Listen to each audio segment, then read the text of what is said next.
Hello, everybody, and welcome back to my channel. My name is AJ Edwards, and this is Mr. E's Classroom. So today, we're going to talk about something that I've been really excited to talk about, which is the value of math education, primarily looking at the secondary level, but also why we should be teaching our kids math from a young age up until adulthood and into college.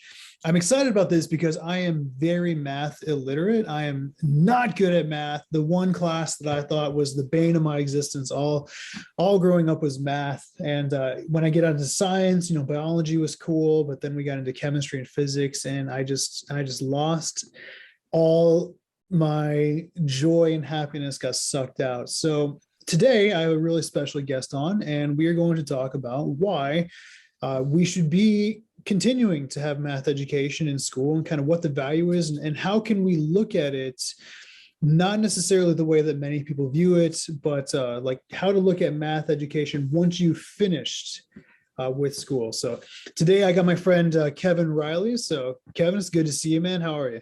Hey, very good. Thank you. So Kevin, I always got to start this off this way. So what are you reading these days, man? Actually, I can't remember the name of the book right now. It's set in Australia. It's just I pick up books at Book Off. It's like, oh, down to 108 yen. Yeah, I'll take that. Thank you very much. I read anything. So it's a book about somebody in Australia, and it just been out to the outback and some sheep station and all this. I'm not too sure what the rest of the book's about yet, but that's just one of the books. I read a ton of books. So I was like, I got marketing books going here. I'm reading something by Russell Brunson right now. I've usually got about 3, 4, 5 books kicking around, something in my backpack. I'm a reader. Excellent. Now, is this one about Australia? Is this fiction or nonfiction? That one's fiction. That's the only fiction. That's the one I read in the bath. I like to read in the bathtub. So there I like to read something that's kind of relaxing, like like fiction, because the rest of my books are mainly nonfiction. I'm usually studying something. So take that, give the brain a little break. I'm glad to hear I'm not the only one, because I'm not a huge bath person. So Kevin and I both live in Japan, and baths are a big part of Japanese culture. And I still haven't quite adapted to that. I'm more of like a shower and go kind of guy. But when I do have bath time, I'll have my Kindle and fingers crossed I never drop it. I was gonna say, that's dangerous. I've dropped a book and then you have to hang it out there to dry out for a while before you can read it. Yeah. Well, so Kevin, thank you so much for joining me today. Do you mind telling us a little bit about yourself? Yeah. Okay. Well, as you say, I also live in Japan. I live in Osaka. I've been here for 25 years now. I came over here as a carpenter. I was building houses, so that's what first brought me here. And since then, I've done a ton of different things. I'm basically self-employed, but also worked in some schools and things.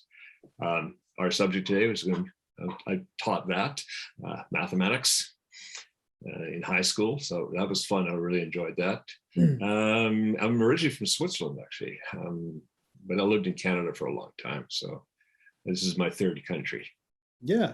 So now, just out of curiosity, in Canada and Switzerland, is it math or maths? Because one thing I saw that I never realized is in the UK, and I believe Australia too, it's maths with an S, and it makes sense because there's many different components of math. Yeah, true.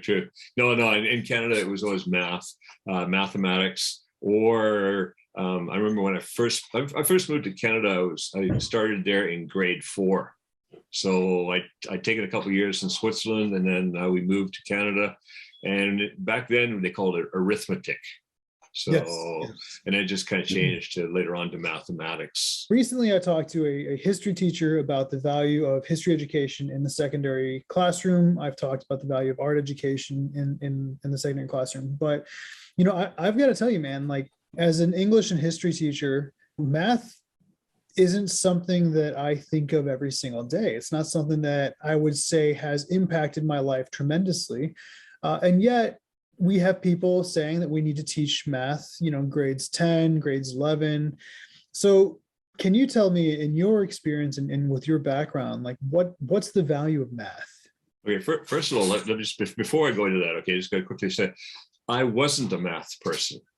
Okay, just so people get the idea. I was also into art and history. I took art classes all through high school. I loved art until I got to grade 12 because I didn't like the art teacher, and then I dropped it. Yeah, we just did not click.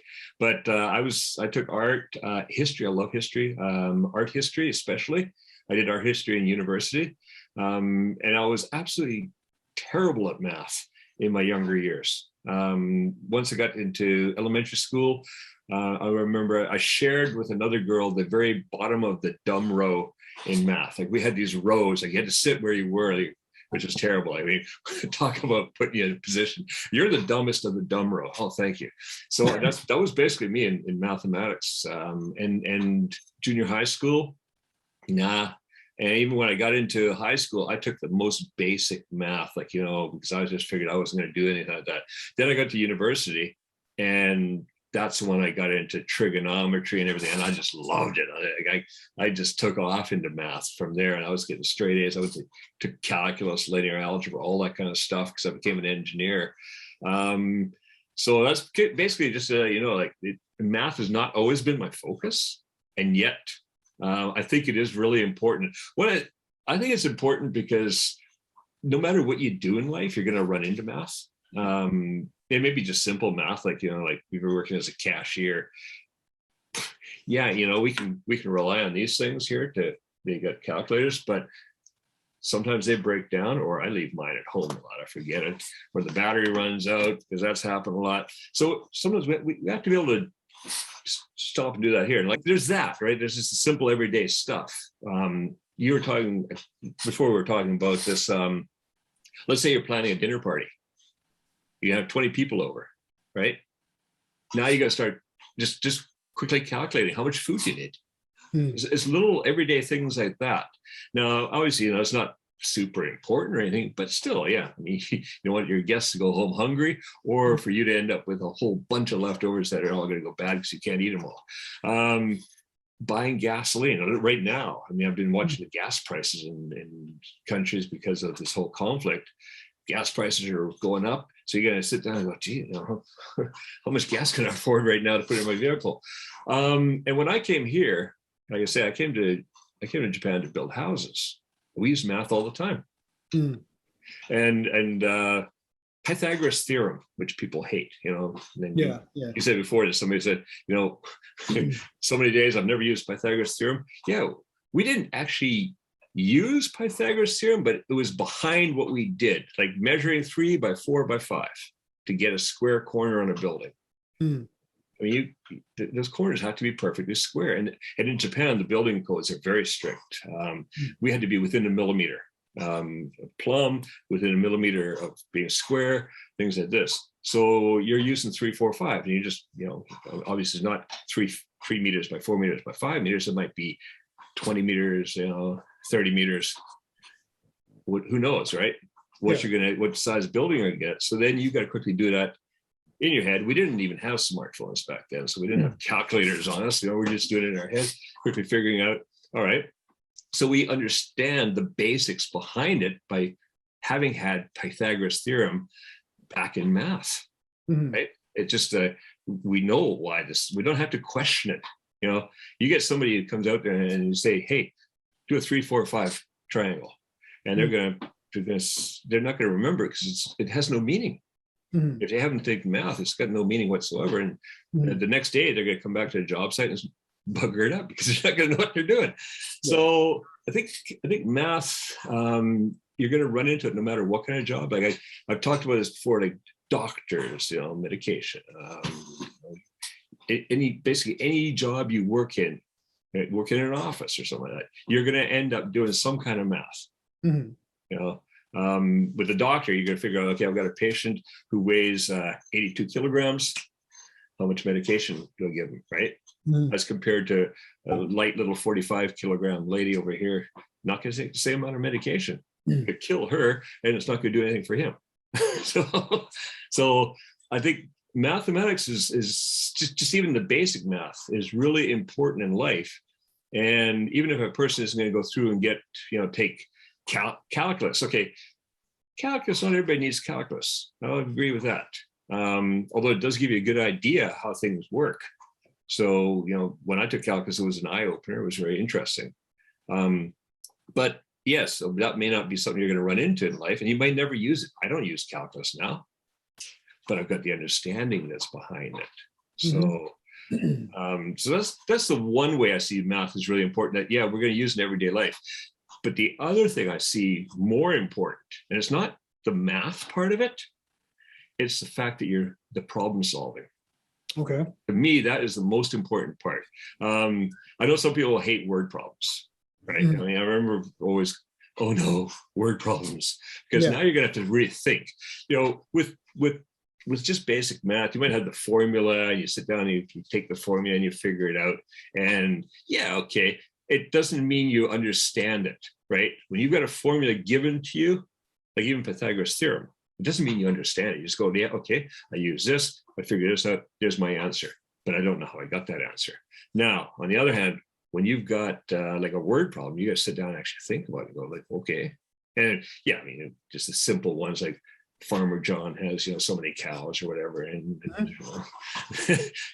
3 cows go wandering off into the bush, and he never sees them again. How many cows we got left now? So that's very basic stuff. But then you start getting word problems that require the person to actually think, what do I need to use here?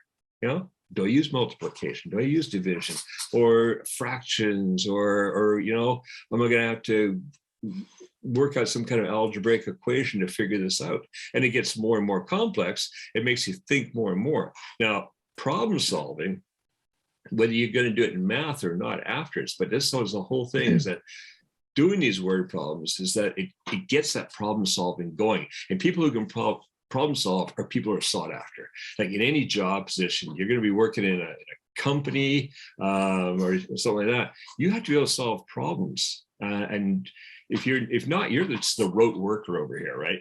The guy who solves problems, that's going to be a person who's going to get the promotions because they're a valuable employee in that company. I've got one of those guys that I deal with a lot is he's a programmer.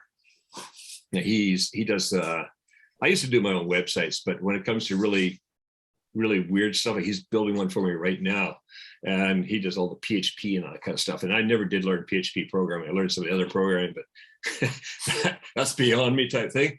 Now, okay, so this guy is from Pakistan, so he charges $45 an hour. You imagine what that's a fortune. Ways living. It's just a fortune, but he can do that because he is a problem solver. Man, he's saved me so many times where something's gone totally wrong with a website. I had a site go down because of hosting just before we had a big sale going on. Like there was hours away. I'm sweating bullets, and this guy goes in there and he solves that problem. He figures it out. Okay, here's what's happening. Got it. Right. This is why. And hey, I'm happy to pay the $45 an hour for that. Imagine how many dollars an hour it cost to fix that problem. Yeah, exactly. And it would have, because we had a big sale going on, it would have cost me thousands in lost sales. It would have been. It was. That's why I was. So this is why I think math is really important. It's not just the math. It's the fact that people who study math become problem solvers. They have to they're solving problems all the time in their math classes. And it just, you're exercising this up here all the time and figuring out how to solve each different problem. Like there's a variety of problems. So you're figuring this out, you're figuring this out, you're figuring this out. What happens is then when you get out of school, you're ready to handle problems. You're ready to figure out problems. When something comes your way, you go, yeah, okay, well, hey, son. You look at things a different way, right? You come from this angle over here, from this angle over here. And that means, like I say, you're just going to be a more valuable person to any company or anything, or for your own business. An entrepreneur like me, we're solving problems all the time. Well, and it's interesting because as you were talking, I started to kind of think about the like my everyday life. and kind of like, when do I actually use math? And I think that's one of the problems, like you had mentioned, like being a problem solver. I think we solve a lot of problems on our own that we don't really realize we're doing it until we really sit back and think about it. And honestly, how many people are really that like introspective? At the end of the day, they sit and they reflect, like, what did I do today? What did it mean? Like, Yeah. If you have that kind of introspection, you have too much time in your life. You have too much time in your hands. Exactly. But, I find I did okay with math. I mean, I joke to everyone that, I don't believe in mixing letters and numbers because, I did one math class in university. I did Math 101, which is math for liberal arts majors, which, it was a little bit of everything. But you kind of brought up a point, because I was thinking, like, so you were mentioning being working with like architecture and construction. And I was thinking to myself, like, so my wife and I are about to move to a new house. It's a bigger house, which we're excited about, and it's closer to my school. So it's nice to fix my commute. And the problems that I'm going to face are very much problems that are going to be solved with math. For one, when I have to, so you come from Europe and Canada. So for you, the metric system is very basic. When you say 45 kilograms or you say 122 kilometers, for you, it's very simple. For me as an American, I have to do that math. I have to think to myself, like, okay, if I weigh X amount of weight, my doctor wants me to be this weight. I need, for me, it's a lot more, I'm more literate in the imperial system. So I'm like, okay, I got to lose 15 pounds versus what's like 6.8 kilos or whatever. Yeah. But yeah, so, we have to figure out what's going to fit into the rooms. Right. We have a couch, will it fit in this corner? Will it fit in that corner? And that's basic, what's that, geometry, right? You have to be able to figure out your floor spacing. We're about to go into a new office. I'm not in my office right now, so why it's a totally different backdrop than normal. But I have to figure out, will my desk fit? You had also mentioned gas. Like in Japan, it's liters, and I have to think, when I'm trying to compare the cost of gas here in Japan versus the cost of gas back in America, is it comparable? Well, it's X amount, it's 190 yen per liter or whatever it is right now. It's ridiculous. But I have to think, well, how much is it per gallon? And then, I'm always trying to see, like, is it more affordable for me living here? Should I consider going back to the States because it's cheaper? It's not. So yeah, it's interesting. So like you said, it's not so much like, you use these theorems, but you don't always think about them. Because I guarantee there's a theorem, a geometrical theorem, where you're trying to fit, a rectangle couch into a square space. And then do you have enough space for a circular table? How much is the X, Y, and Z? Me as a power lifter, I have to think, everything's in kilograms here. So I have to think, when I'm doing my competitions, and even in America, our competitions, you tell them in kilos, and bless the USAPL and the USPA, the powerlifting organizations of America, because when you go to compete, they have a sheet, and underneath the kilos, it has pounds. They've already dummy proofed it. But, when I'm out here, they don't dummy proof it. So, you do your lifts, if as long as you immediately have to tell the judge what your next lift is going to be. Right. So, in your mind, you think, okay, can I add on 2 kilos, 1 kilo? And if you don't think about it closely enough, you might add 3 kilos, and next thing you know, you're being pinned under the bar. You get a no lift, right? Which should have been a new personal record turns out to be a non-lift. And when I was in the military, so I graduated high school early, joined the Marine Corps, and I was in the infantry. And my background was mortars, which are a high angle of fire weapon. And I was a part of fire direction, FDC, fire direction center. And one of the things we would do these things called SEADs, which is a suppression of enemy air defense. And with that, it's the practice of utilizing mortars to suppress anti-air for the enemy so that our air can come in and do close air support, whether it's a strike, a bombing run, a strafing run, whatever. And for some reason, the Navy, they used feet. The Marine Corps, we used meters. Oh, great. And when you shoot a mortar, especially with a SEAD, we had this thing, big sky, little bullet. Mm-hmm. And when you shoot a mortar, it's a high angle of fire round. So it's designed to go up and then come back down. Unlike a bullet, which is more direct fire, and even artillery can be more direct fire. Mortars go up and then they come down. So if you have a little airplane and you have a mortar, it's probably happened. They wouldn't make it a rule unless it happened. You know, all of the dumb safety rules are invented after someone does, you know, breaks it, right? But we used to have to consider the max ord, so the highest ordinate, the highest trajectory of the highest angle that the round's going to be. Right. And you had to convert that from meters to feet. So you had to multiply 2.2.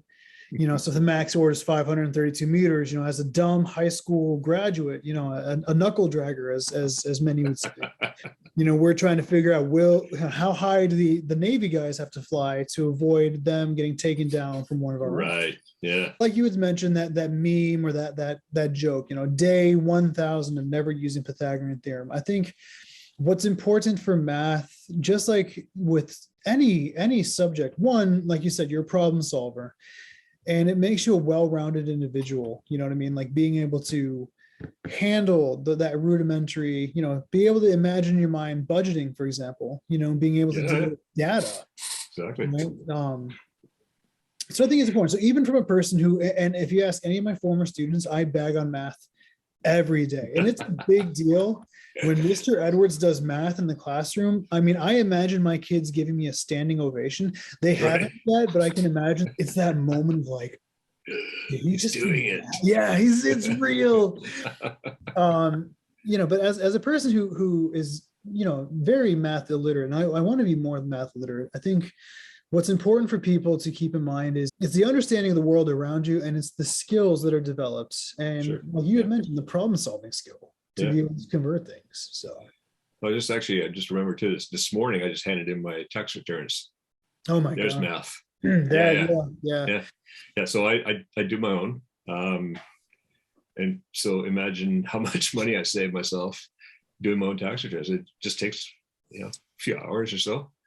Yeah. Half a day, but I get it all done. And that's a lot of math there, because you have to, a lot of it you can put in, but you have to calculate, like, for example, we use a percentage of our house for office. Yeah. This room here is the office, but so we can deduct a certain percentage of our utility bills and our rent and all that kind of stuff as expenses.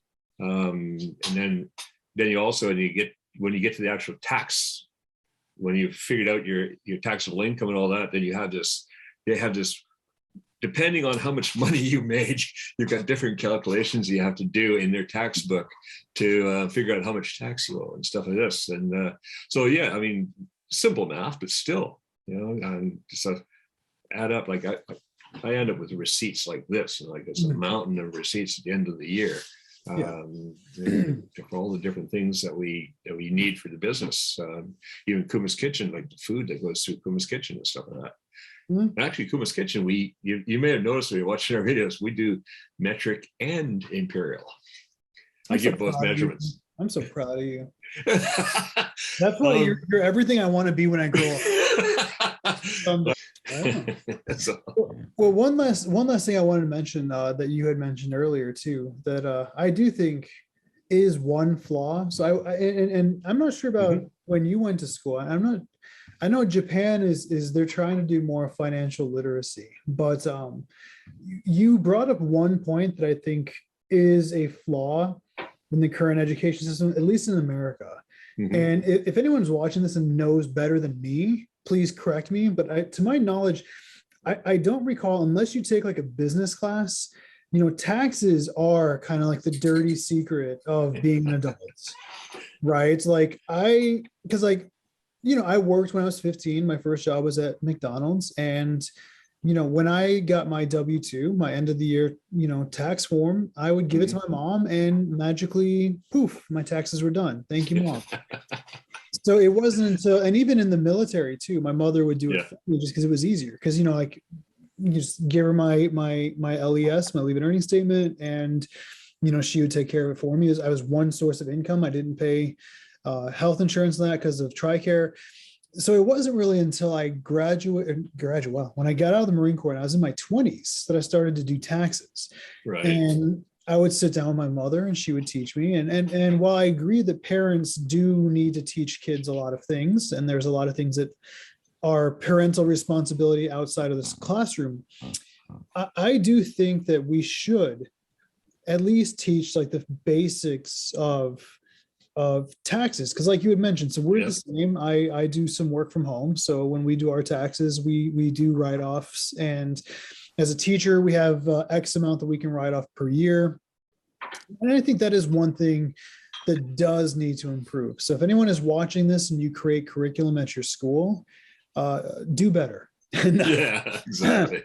But I think that's one thing that I think universally, not just in the United States, not just in Japan, but I think teaching kids those adult skills are important. Like changing a tire, that can be a father's job or a mother's job.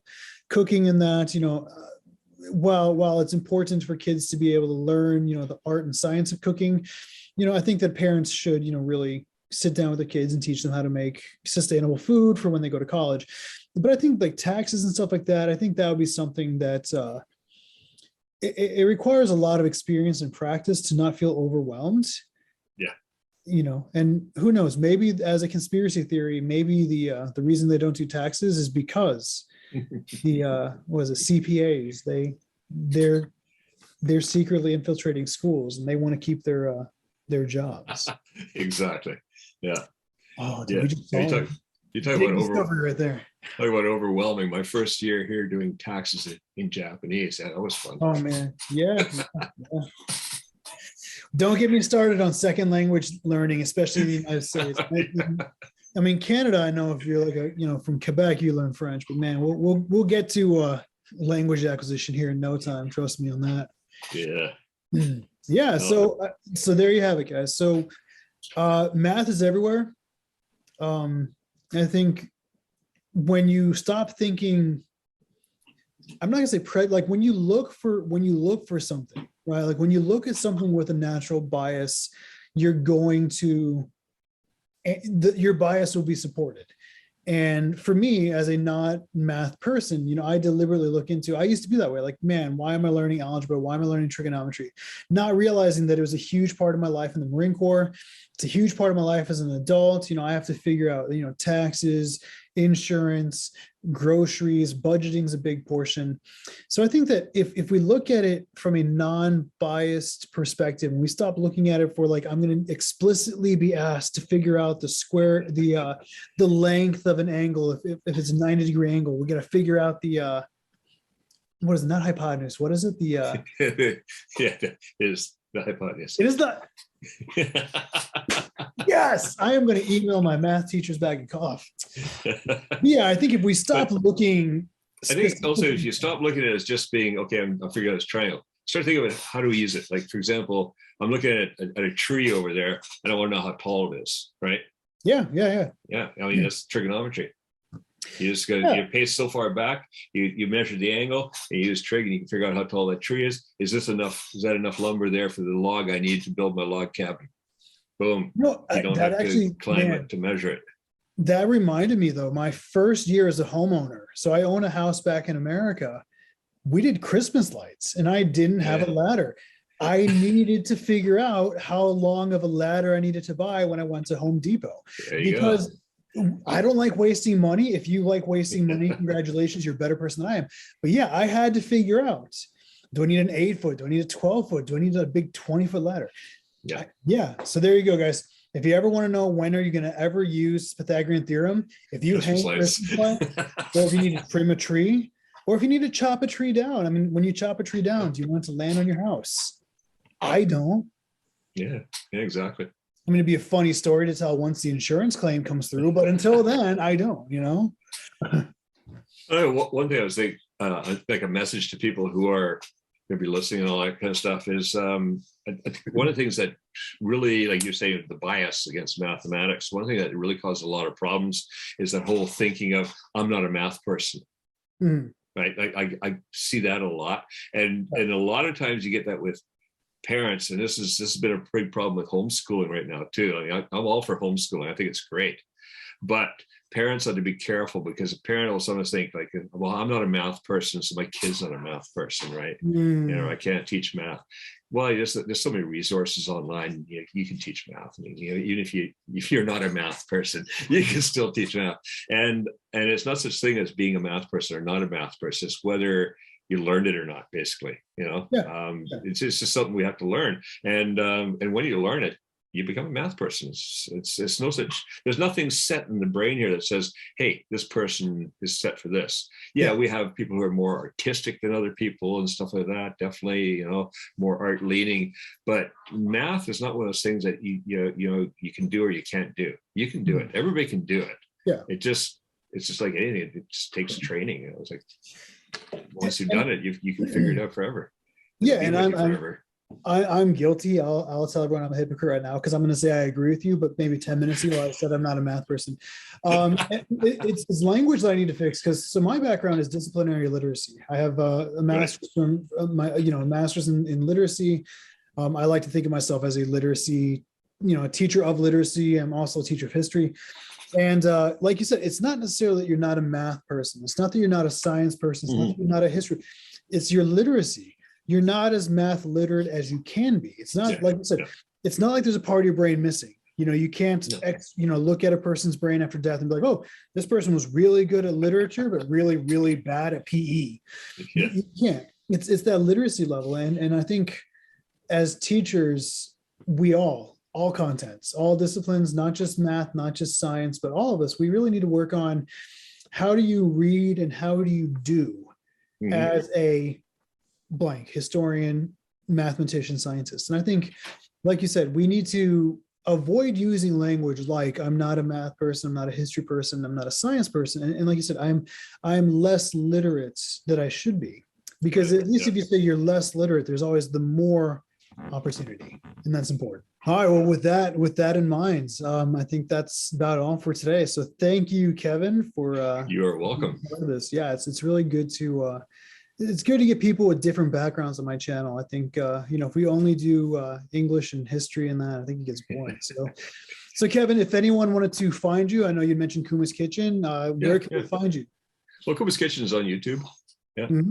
So what is Kuma's Kitchen? It's a cooking channel. Kevin is a really good cook. So I recommend check out his channel. He's got a lot of really awesome recipes. So they're all originals. They're all my original recipes. I mean, obviously the ideas that come from other places for some of them, but I always muck around with the recipes. I've been doing it since I was a little kid.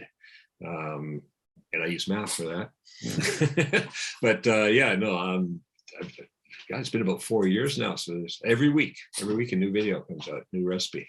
And I'll leave a link in the description below. So make sure you guys check out Kuma's Kitchen.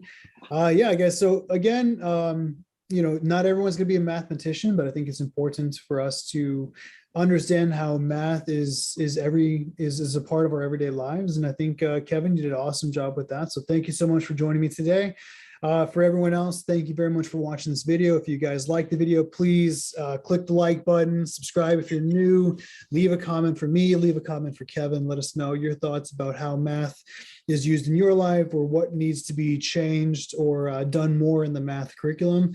It's always good to open up some dialogue. So with that being said, thank you so much as always for watching. Thank you for joining Mr. E's Classroom. And as always, make it a great day.